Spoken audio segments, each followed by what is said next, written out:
morning, everyone. I-introduce ko pa ba kayo ulit? Sige, introduce ko kayo. Dear panelists, our presenter tonight from ST1BA. Okay, we will now start. A pleasant evening to everyone who are STEAM panelists and to our PRR instructor, Ms. Giselle Abanag, and to our fellow students at the STS. Before we begin, we would like to introduce ourselves. First, I'm Kimberly Lagarto, the research leader in Group 1 from ST1BA. Good evening po. I am Joseph Hamis, the researcher. Good evening po. I am Melody Lima, the researcher. Good evening, I'm Dr. Claudia. Good evening, dear panelists and to our audience. I'm Sola Clara Vanessa. And lastly, I'm Ria Adrian Rama, and together we're the researchers from ST1BA. So it is our honor to present our title, Career Opportunities Through STEM, a qualitative analysis of the benefits of STEM education for grade 12 students, STEM students at the ACS. STEM education plays a crucial role in preparing students for their future careers or workforce. And by equipping them but in giving knowledge, skills, or competencies. However, we observe that some students, despite the increasing demand or high demand in STEM professional, there are still students that really struggle when it comes to career opportunities. And this study aims to explore the experiences of grade 12 STEM students at AACS and assesses how the STEM education contributes to their career opportunities or readiness. Now let's proceed to our table of contents that Ms. Palacoran will be tackling. So this table of contents provides an overview of the structure and the organization of this study. It contains title, research element during the presentation, during the study, primary resources, secondary resources, references, beneficiaries, ethics, biodata of the researchers, budget planning, time schedule, population index, documentaries. And let's move to our next presenter. So, research elements. The main topic of this study is the STEM education, and the specific aspect is career opportunities through STEM, a qualitative analysis of the benefits of STEM education. This study seeks to explore the benefits on STEM education in grade 12 STEM students in terms of having a career opportunities. And the verb is the qualitative analysis. It examines how the STEM education benefits and how it affects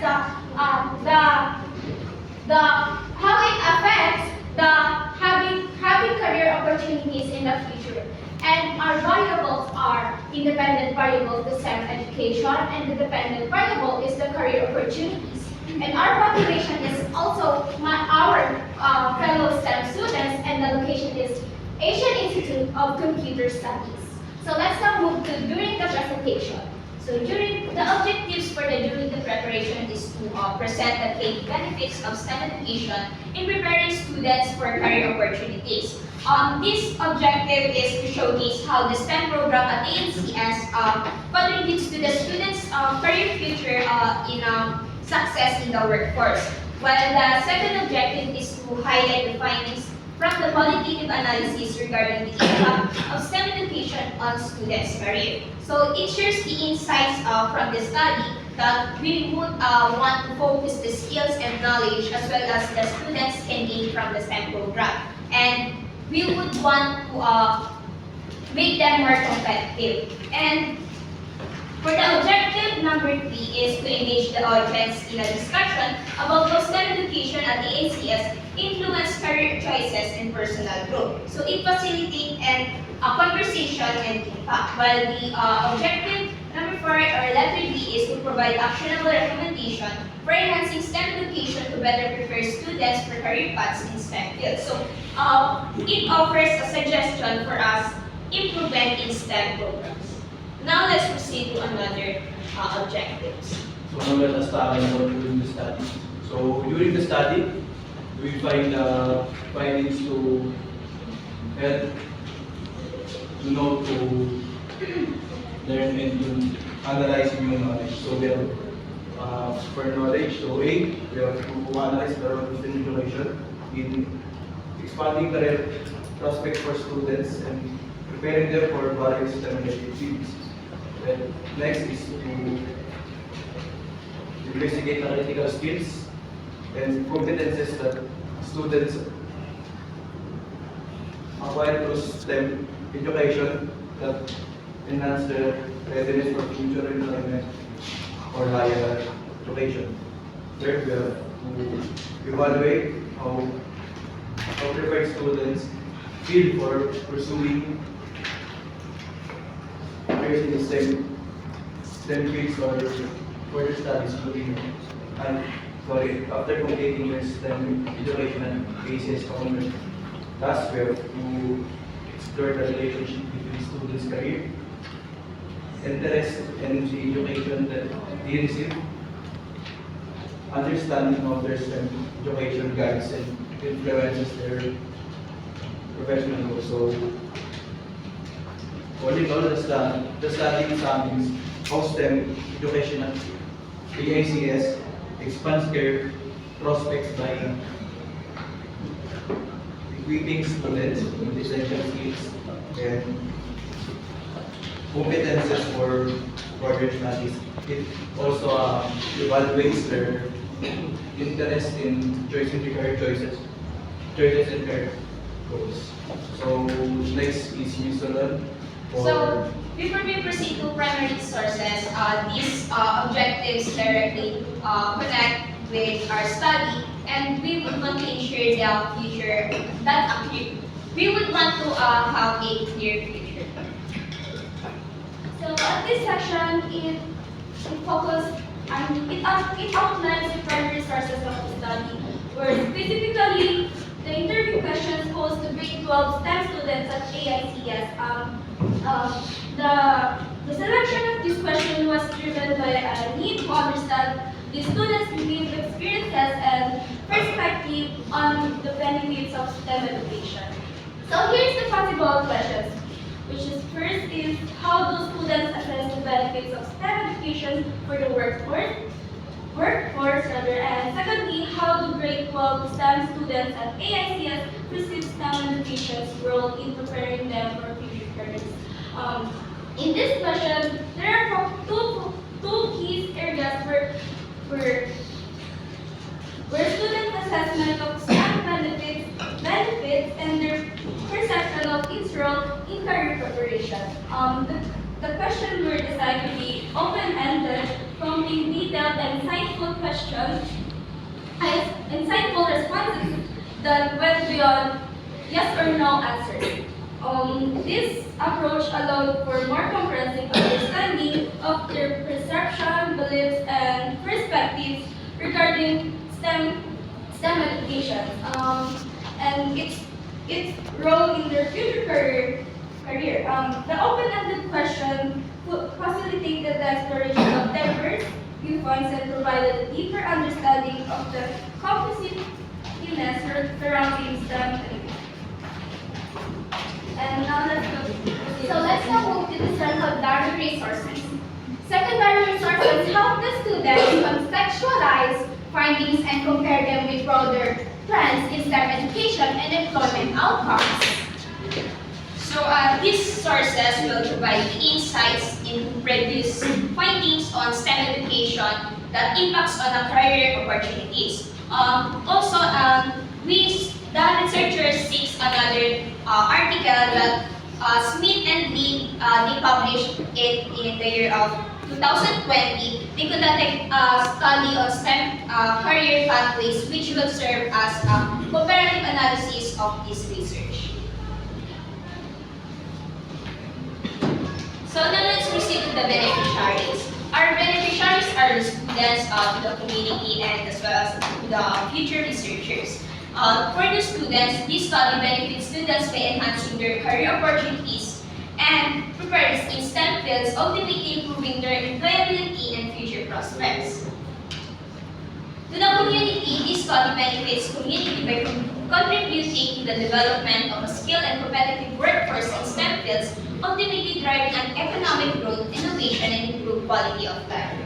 To the future research researchers, it benefits them by providing a foundational framework and insights that can inform and guide further investigation into the impact of STEM education on career opportunities. These beneficiaries will benefit the several groups. For the student, it helps them to understand how STEM education appears and encourage the skill development. For the community, we mentioned in our research paper that the educators, policymaker, and so on. So it highlights them for the importance of STEM education by in building a skilled workforce and benefiting a local community and technological growth. For the future researchers, it provides them foundation for on STEM education and offering insights for further exploration. So now let's proceed to the ethics. So here we have a four types of ethics we follow: the objectivity, honesty, confidentiality, and data integrity. In objectivity, we strive to maintain an unbiased perspective, analysis, and critically evaluate findings and knowledge of any potential source of bias. In honesty, accurately represent research methods, data collection, procedure, and findings. In confidentiality, the data will be collected and managed securely to ensure the accuracy and reliability. And the last but not least, the data integrity, which is the data identities of all participants, students, and faculties will be protected. So, in other words, we as a researcher want to present the title clearly, give proofs and evidence that all the data collected, something, and article we use or put in the documents that we had is true. Also, we as a researcher want to be fair and non-biased for the voluntary participants that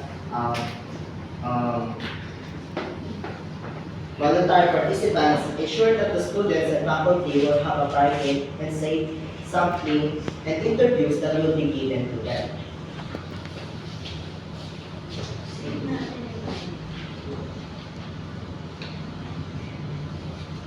For the population, we use the pervasive sampling.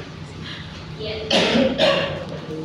selecting students who actively participate in STEM education and career planning, and this method ensures that our participants have relevant experiences and insights for research. We have three sections only in grade 12, and the first section, which is the SD2MA, has 28 students, while the SD2DA 32 students, and SD2DB is 30 students. So, a total of 90 students, and we only need 20 participants that have a relevant data connected in our study. So the target population consists of grade 12 STEM students and ANCS, as they are primary beneficiaries of STEM education and are in a transition phase towards higher education or career pathways.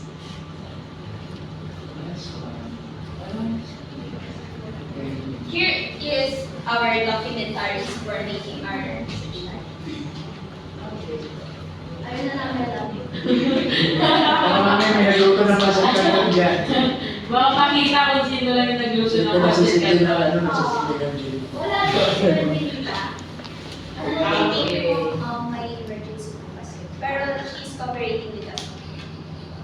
Pero wala kasi siya. Wala siya yung video.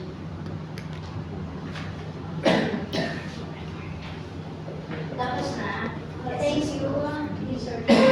So, let's see kung makabubutas ba talaga tayo.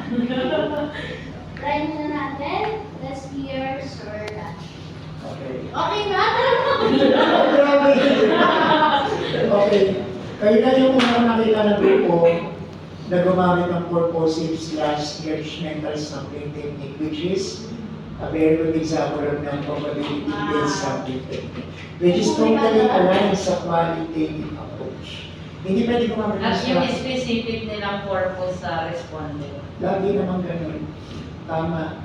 So, ma'am, okay ba meron akong dalawang tanongin? Okay lang ba? Yes. So, sabi mo kanina, may sinabi ka kanina na you are making it sure na you're going to avoid biases. Tama ba yung nagsasalita ka kanina? So, how come na yung total opposite ng quantitative, which is yung qualitative, ay mag-a-avoid ka ng bias? Kung yung mismong structure ng research ninyo na qualitative ay full of biases. Kasi mawawala na yung biases kapag nag-quanti ka, gagamit na kayo ng random sampling. Which is gagamit kayo ng math. Yung inaaral na ngayon, yung stat. Magagamit niya next semester. Sino teacher niyo sa math? Stat. Okay. So lagi siyang panel sa akin kasi tingin niya kung nagagamit ng mga estudyante niya. Yung natutunan sa kanya. So, how come na may iwasan na yung bias kung ang pinaka-nature ng qualitative ay talagang bias? Ano masasabi niyo ba, brother? Wala akong magulang. I don't really understand the question, but did you please Yung may answer yung Filipino. ask me po? Okay. Ano po, di ko po masyado naintindihan po yung tanong. Pwede po ba mas linawin niyo pa po? Kasi minabanggit ko kanina na i-abilin niyo yung biases. Kasi wala paano niyo siya magagawa. Kung unang-una sa lahat, yung nature ng qualitative research, PR1 ay punong-puno ng biases. Especially, your subject matter is about general concern.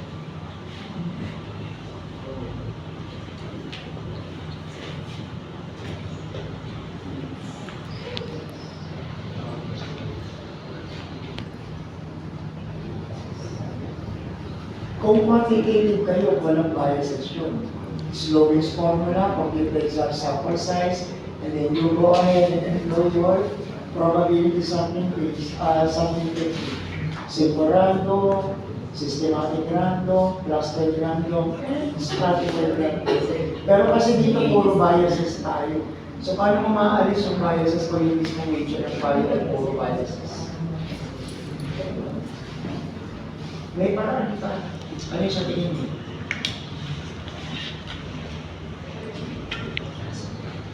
Gawa na. Sige, sabihin mo ano yung video mo. Convince mo.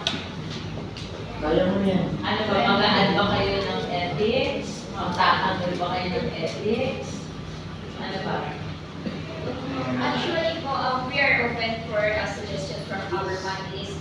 And if we need the revision po, we can make it into more connected that Mr. Famis mentioned po na about sa biases. And in my perspective po sa pagkakaintindi ko po sa tanong ni Sir Dutch is sa ano ko po perspective, if yung isang answer po sa interview namin is nag-against sa mismo pinupoint po ng topic namin, doon po siguro pwede pumasok yung pag-bias. Iba-bias na yun. So that's why we would want to avoid that thing. Hindi lang dito lang. Even sa ng iba yung respondent. Ang nabanggit naman kayo na yung about sa ethical consideration. Ano pa ba? Confidentiality, ano pa ba? Madami pa. Kaya sobrang dami ng confidentiality dyan. Sobrang dami ng pwede pang ilagay dyan. Ayan yun. Although yung nature, pinaka-nature kasi ng qualitative research, full of biases, you can still make it sure na pwede pa rin maalis na bias. Tama yung sinabi ni Ma'am Reyna. Kung mayroon lang magdadagdag na kayo ng ethical considerations, napakarami na. Dami niya. Second question. Career opportunities to STEM, colon, a qualitative analysis of the benefits of STEM education for grade 12 STEM students at ICE. So naka-ano pa siya, naka-upload nito siya, naka-upload niya. Ang tanong ko, bakit hindi kayo sama ng teacher / faculties, and then at the same time, school administration as your stakeholder or beneficiaries sa significance of the study, considering na ang title nyo has something to do with STEM education, which is ang unang magiging concern, and at the same time, just in case matapos na yung research nyo, is involved on school. Ang teacher naman. But as teachers, we are in charge also with shaping minds. Ano, kasama pa ba yung kaluluwa? Ayan, so, ayun, kasama kami, bakit hindi kami makikinabang sa research nyo at the same time yung school administration, yan yung heights. Sir, sa ano po namin, research paper na ka-include po yung sa to the community po yung educators and policymakers. So next time, be mindful sa inyong PowerPoint presentation. Kasi mag-include ko yan sa amin as your comment. Actually, if you're going to collaborate schools, teacher, into one independent entity which is yung community, yes, tama yung sinabi nyo, it is kind of confusing to us. They should be separate entities from each other. Kasi yung community, we consider that as outside the school premises. We can consider that as the barangay and then other LGU or authorities. So, yan yung policy. So, binumagin din sa akin sila. I strongly advise pag-iba-iba rin. Okay, so ayun na naman sa akin. Kasi kanina natin nakakit ang mga mga maganda yung title. And then, ayun na naman yung natin. Pabalap, that's all for me. Thank you po, Sir Dan. How about Sir Bar? Yes, sir. Sir Martia. Wala Ano lang, sa polos po nila. Kay Uliman, kamusta siya? Si Oliman. Wala na kung bukasya pinakita. Okay, siguro ako na lang, mga anak. Gusto ko lang malaman, Uliman. Hindi pa kita estudyante, favorite na kita. In conclusion, what is the benefits and objectives of your research study? Salamat po sa yung Welcome. po as a group, yung benefits po ng magiging research po namin yung una na is yung una-una po yung yung career opportunities na ibibigay ng STEM related fields na pwede i-offer ng STEM sa mga future STEM students, lalo lang po yung mga grade students. Tapos pag po mas natuto po kami na makita po yung background po ng STEM, yung STEM related mas magiging open po yung minded pag-iisip namin dito sa our career path. O, ba't hindi ganyan yung sagot mo kanina nung nag-explain ka? Sabi ko pa kanina, ano ba naman to si Lagarto? Sa dami ng ibibigay na part kay Uliman, yung importante pa, yung objectives pa talaga. But, nice answer na, still. Congrats for this presentation. Gusto ko lang kayong batiin, sa dami na nag-defense, kayo lang yung nagpasa ng research title na first slide approved sa akin. Kalabalan niyo yung mga sarili niyo. Kasi sa totoo lang, sumasakit na yung ulo namin. Kasi mula umaga, tanghali, ito na, paggabi na, research pa rin ng mga bata yung inaatupag namin. Kasi same lang naman kami ng objectives ng mga teachers ninyo mga anak is huwag mapalampas yung mga errors na pwede nyo madala in the future. At least, at this early time, ma-recognize nyo agad yung tama regarding sa research. Kaya sana, if yun nga, nag-defense kayo, na nag-isa kayo, ito mga audience nyo, nag-isa din yan. So, sana hindi kayo na-open, sana nag-gets nyo yung point. why having a research title proposal or a presentation. Kasi at the end of the day, mga anak, para sa inyo ito. Okay? So, hindi lang yung title yung pinaka na-arrange ng tama. Yung mali lang yung sinabi ni Sir Danch na yung AICS o yung AICS. Dapat complete po yun. Then, yung pagkuha ninyo ng beneficiaries, ng sample from the population using the correct sampling method. Palakpakan niyo ulit yung mga sarili. So far, wala akong tanong, napakalino ng objectives ninyo.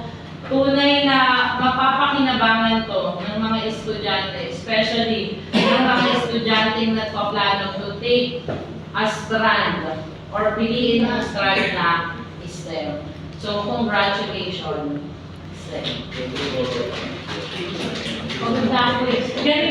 Ganito pala feeling ng mga estudyante, no, yung ang daming data yung napapasok sa utak. Pero yun nga, congratulations kasi napakaganda ng research proposal ninyo.